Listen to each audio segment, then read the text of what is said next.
पुढची अत्यंत महत्त्वाची बातमी. वंदे मातरमचा जर तुम्ही अपमान केलात तर तुम्हाला तुरुंगात जावं लागू शकतं.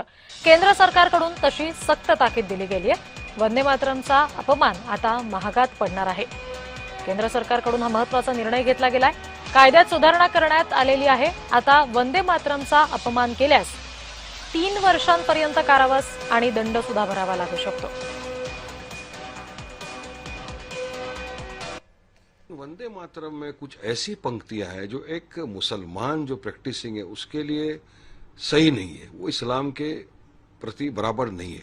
अगर हमारे रिलीजन के अंदर ऐसा है कि ये बोलने से एक शिर्क है, नहीं बोलना, तो मेरे को संविधान प्रोटेक्ट करता है। आप उसको जबरन किसी के ऊपर थोप नहीं सकते कि आपको यही बोलना पड़ेगा, यही आप बोलेंगे तो आप राष्ट्रवाद रहेंगे, यही नहीं बोले तो आप ये नहीं रहे। ये मैं समझता हूं सरासर गलत है। यह संवैधानिक चीज है।